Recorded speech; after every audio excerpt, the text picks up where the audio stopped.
Hello fragrance fans, thanks for tuning in. So here's a few top tips. I'm going to give you 3 top tips for up and coming fragrance reviewers on YouTube.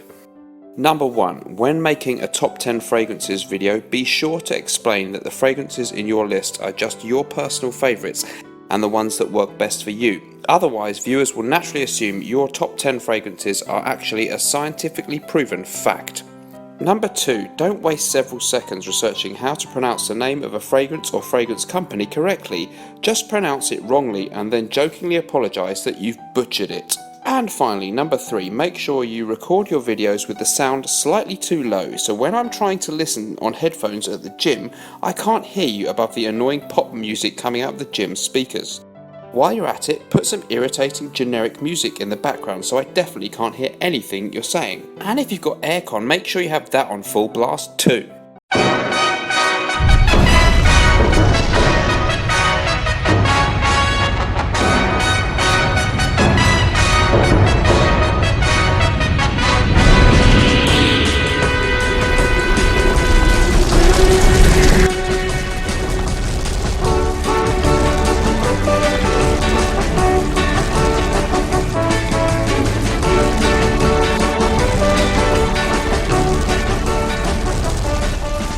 Hi everyone, today we're going to be looking at some vintage fragrances. I've got fragrances released in the 70s, 80s, 90s and 2000s today, so let's check them out and see what we've got.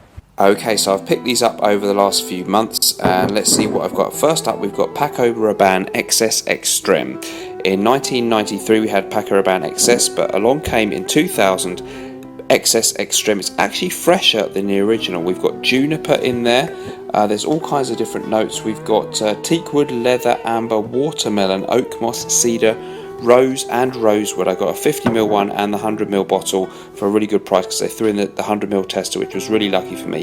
It smells a lot like Creed's Himalaya. I know the original is compared to that, but this one to me smells more like Creed's Himalaya. It's very fresh, but it's not all citrus freshness. It's got that juniper notes, it's got a little bit of fruity freshness in there, lovely woodiness and great performance so far on my testing. So a really great alternative for me to Creed's Himalaya, which coincidentally or not came out just 2 years later. Next up, YSL Opium Pour Homme Eau de Parfum. When we hear about a woody oriental fragrance, sometimes they don't smell that oriental, but this one really does. Blackcurrant, star anise and vanilla are the star players here. It's very sweet, it's very rich, it performs extremely strongly. There's Szechuan pepper in there as well, and to me this is a real masterpiece. It smells like a niche fragrance. This is why the 90s were a great decade for fragrances. Stuff like this was getting released. Niche hadn't become king yet, there wasn't Fragcom online, and designer houses were sometimes still producing amazing fragrances like this. Wonderful fragrance here from Yves Saint Laurent. It's been given a full review by Super Dacob, one of Lania Smith's friends online. I'll put the link in the description. You should really go and check that one out. If you want something sexy, something daring, and something that is just very, very different to most designer releases, Yves Saint Laurent Opium Pour Homme EDP is superb. That's an older edition. I know there's a newer one out now. Next up, we've got Lagerfeld Eau de Cologne, now known as Lagerfeld Classic. This one's really, really interesting.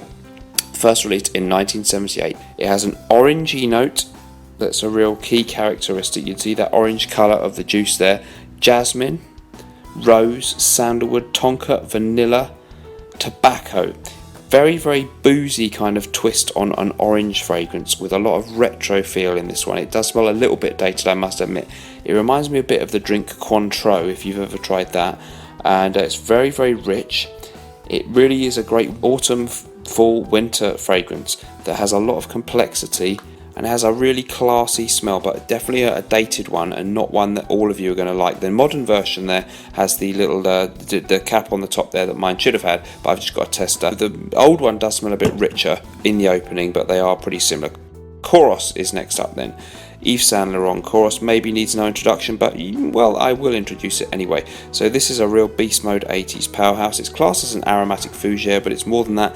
It's often described as smelling very animalistic. It's certainly very masculine. It's a real masterpiece from Pierre Bourdon from 1981, and my vintage edition here is from the 1990s. I'm not sure exactly which year, but it's from the 90s, and that's a period when the fragrance was still really good. It's been watered down a little bit. If you've got a silver shouldered one there, then you know you're basically okay. The ones with the whiteness at the top on the shoulders there are the more modern versions, not so good. This one has an awful lot of notes, but I'll list some of them. You've got bergamot and clary sage, patchouli, cinnamon, honey, leather, oak moss, and of course the animalic note of civet, giving it a bit of a sweaty, dirty, but somehow sexy and testosterone feel. Speaking of which, before that, some years before that, we had 1973's Paco Rabanne Pour Homme. I've got a really old bottle here. I don't think it's the first vintage because that looks slightly different, but this one is pretty old. The modern one comes in a kind of green bottle looking like this, and it's described as one of the first aromatic fougères of the modern era. So an aromatic fougère takes its smell from the idea of trying to smell like a fir that you get in the forest.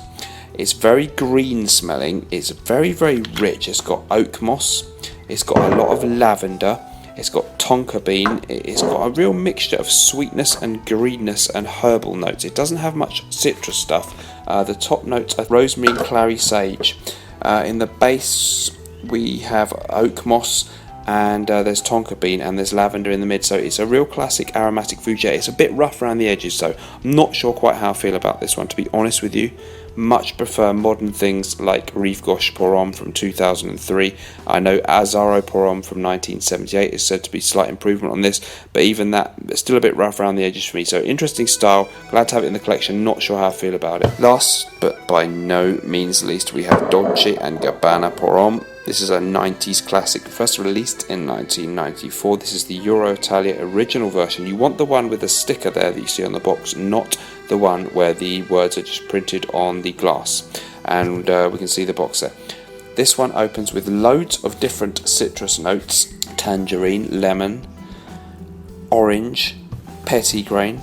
In the mid we've got lavender, we've got some sage, and we've got cardamom, and in the base we've got tonka, a very nice fresh tobacco leaf note, and that really makes it very interesting. It's an aromatic fougère, but it's a really nice twist on that style. At the time it would have been very modern, fresh, but got a little bit of zestiness and a little bit of woodiness, and that tobacco note gives it a really interesting twist. Classic fragrance. I don't think the modern one is so terrible, but check it out, see what you think. If you smell the modern one in the shops and you like it, you can find the one with the sticker there on eBay. There were so many produced, you might still be able to dig one out. So what did you think of my lineup there? There's some really good ones. If you were going for something that most people would like today, I think XS Extreme and Dolce & Gabbana Pour Homme would be the ones to go for. The others a little bit more old school. Opium Pour Homme for a dark, sweet, sexy, niche smelling scent. The other one's a little bit old school. What do you think about them? Let me know in the comments below. I'd be really interested to hear your views. Thanks for joining me. Remember, whatever you are doing in life, let us project. See you next time. Bye.